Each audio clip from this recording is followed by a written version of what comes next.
Hello, Riven mains and Yasuo mains alike. I am the Nightwing coming at you guys with a LCS power rankings for the last week that just happened in the NA LCS. So many teams, so many storylines. What are we going to do? So our For Fun region has concluded, and this is how I have portrayed the standings for the teams after the final week of the LCS. Now, moving into this week, we actually had teams changing up the rosters, some teams giving their academy teams time to play on stage, like Cloud9 had posted on their Twitter. They're going to give their entire academy roster a chance to play on stage and give the main guys a break, and well, technically they deserved it.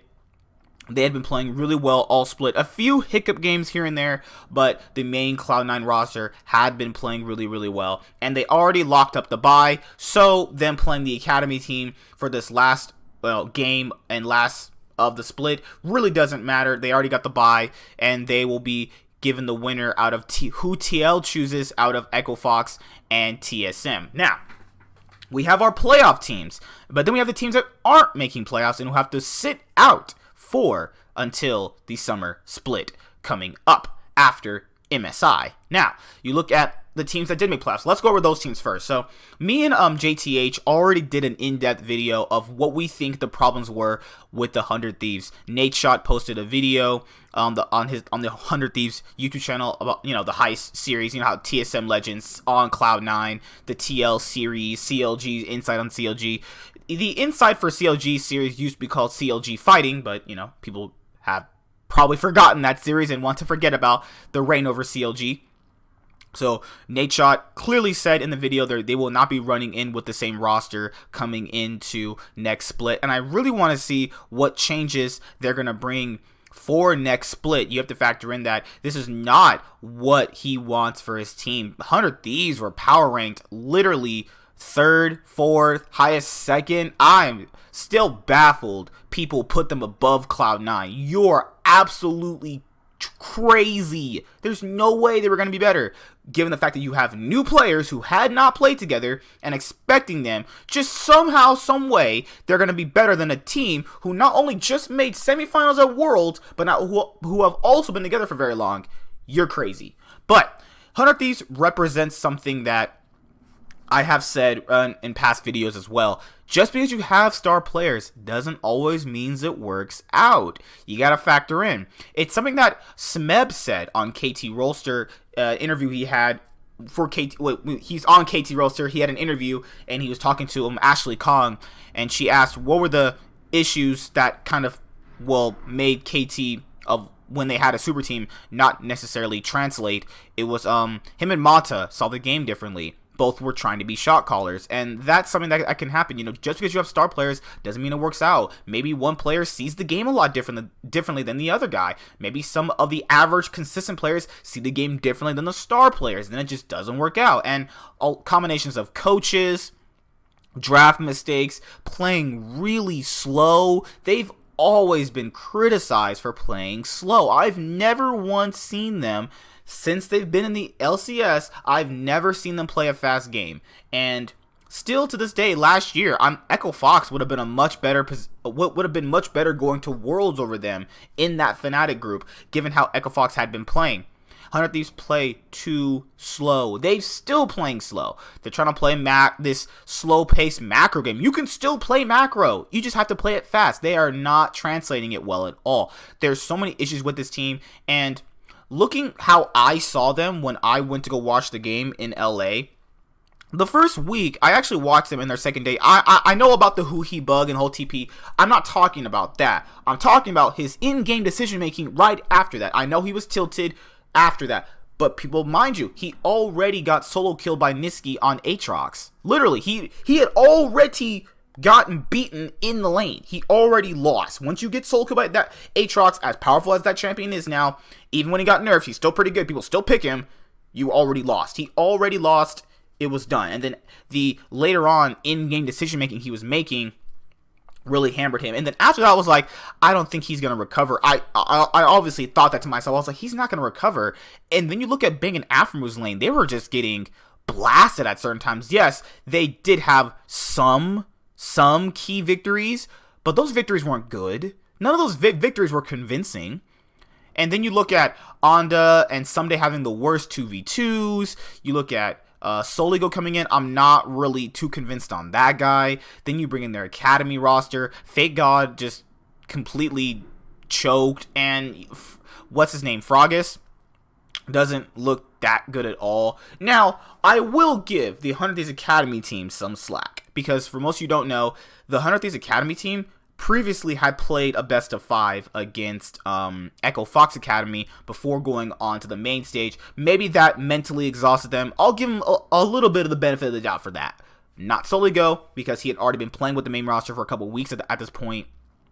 But Stunt, Frogis, Fake God, Prismal, I think that they were mentally drained after losing to Echo Fox Academy in a grueling best of 5, long best of 5.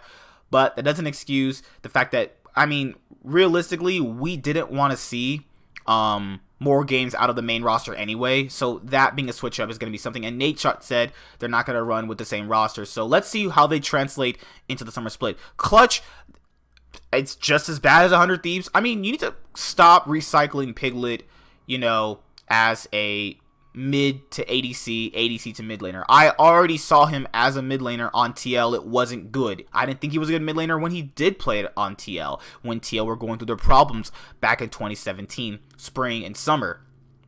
Now, I think that it's a combination of a lot of things. They benched Demonte, and they were running with Piglet mid and Cody Sun at ADC. I did predict that they would use Cody Sun at some point, but it didn't grant them anything. They lost to C9, they lost to TSM, and they lost to C9. The worst thing about losing to C9, they didn't even lose to the main C9 team. They got completely clapped by the C9 Academy team. That's what's worse about this, is that the Academy team came up and visibly clapped all of them. Then you have to factor in, what are Clutch going to do moving forward with this going into summer. You have to factor in what were their key points, what were their strong points, and you most likely have to go through roster changes. Now, I don't know specifically what roster changes you are going to do, but I think that you're looking at what they have for strongest suits. They pretty much benched their strongest player, which was Demonte. I know people said he had like some off games. Everybody has off games. Even Faker himself has off games. So I'm not going to hold that against Demonte. Jensen and Bjergsen, the two best mid laners in the league for years, have had off games. So you can't hold that against him. He really was the most consistent player on the team.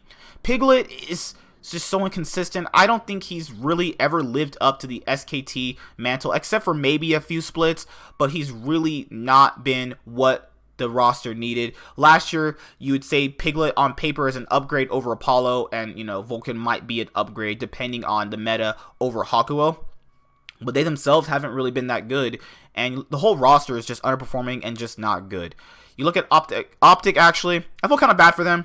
I feel like they did kind of make some strides to be a better team moving forward. Crown played great, Meteos played great, but Dokla and Arrow are just so heavy to carry that it just doesn't matter. And, you know, they have communication issues, and I think that's what's really plagued them, is their communication issues, because they did at certain points look pretty good. But I think when you move forward, you have to go with like, okay, we have to fix our communication issues, because there are some games they could have won, and all those little games you could have won matter towards going into playoffs. And I think they have the biggest upside to any team. They have been showing some improvements, and they have been quietly moving up in a lot of people's minds of like, maybe this could be a good team. Maybe this could be, if they just fixed a little bit of issues they have.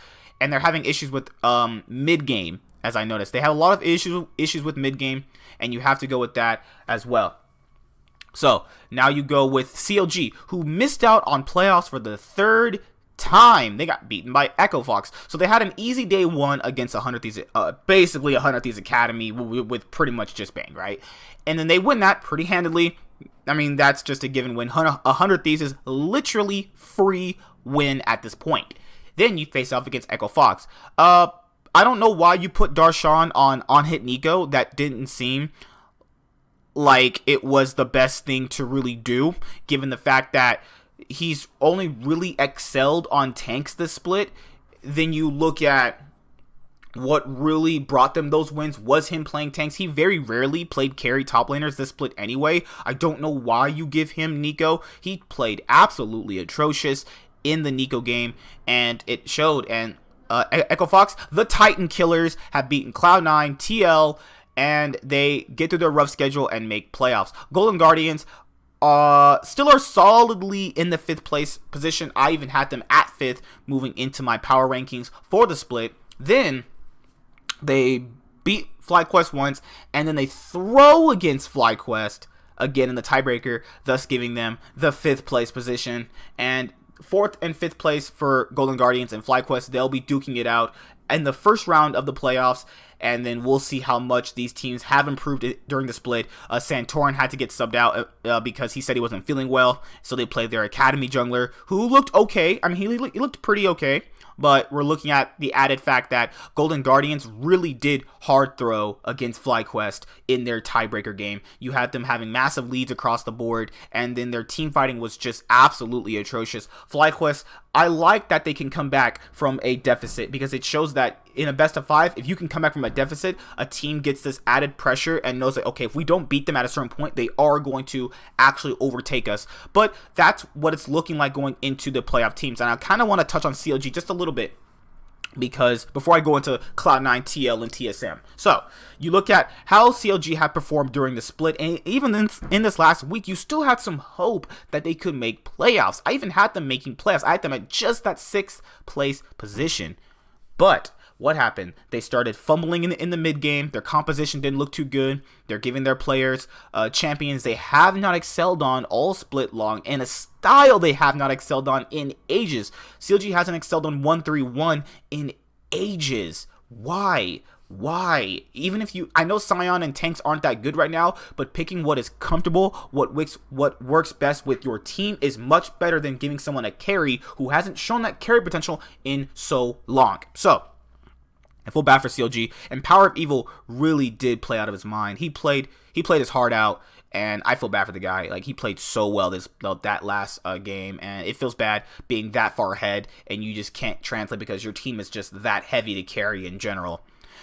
Now we're going to move to the top 3. So TL, someone's going to be like, what in the world? How in the frick is TL at 3rd? You are just some silver Reddit analysis, even though you're supremely good looking. So, TL has actually did the same thing G2 did. They just started underperforming, and not necessarily was one player. I think Core JJ and Jensen, their 2 star players, started having like off days. I think if you look at how good Core JJ was at the first beginning of the split, literally up until like week 8, he was doing just fine, playing out of his mind.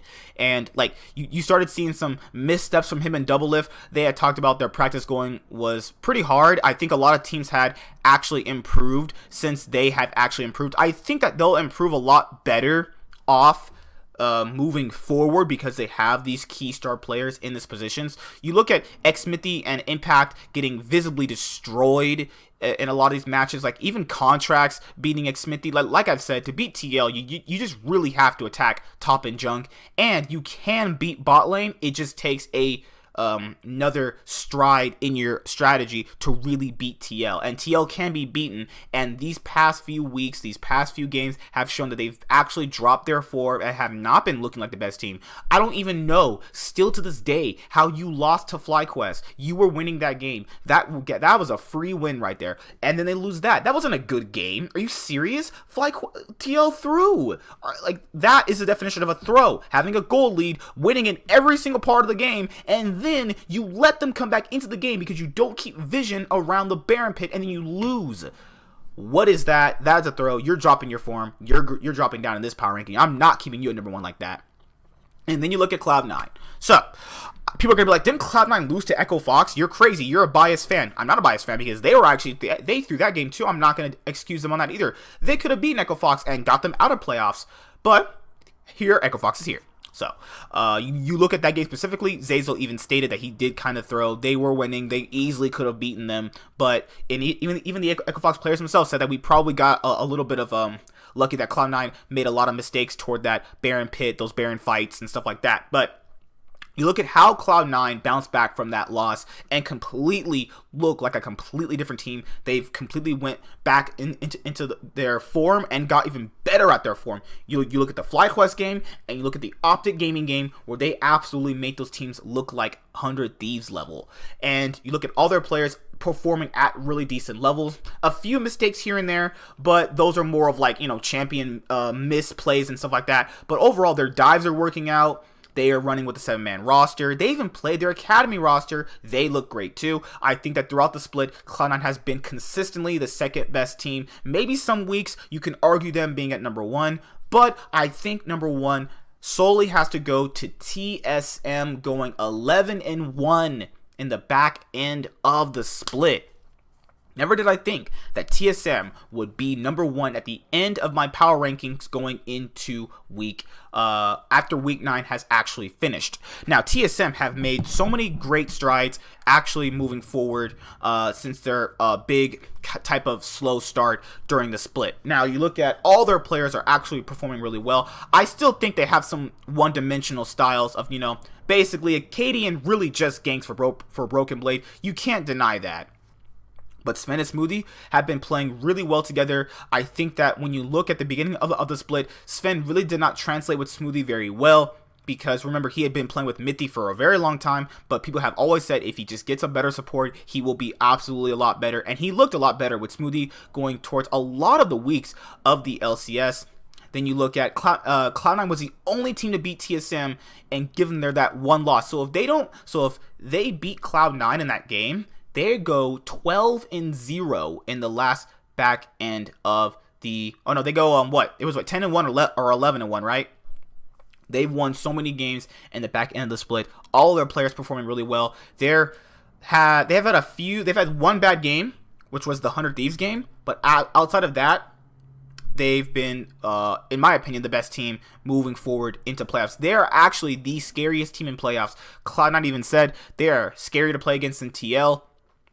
And you look at how TSM dismantled Team Liquid in their last game. TL even lost to Echo Fox. It's really weird. G2 and TL go 0-2 in their last weeks, and I think that this shows that just because you have a ton of star players, that doesn't mean you're always gonna get that. You have to factor in League is a team game, and a consistent average player can beat a star player. It just has to be done in a different fashion, and you have to factor in that TL is not technically fully stacked. The star players, Impact and Xmithy, have shown that they're pretty much just consistent players who can be beaten by better players than them. And I think that C9 and TSM have the better top laners for that. Junglers, you can make that a debate about who's better out of Acadian, Xmithy, and Svenskeren.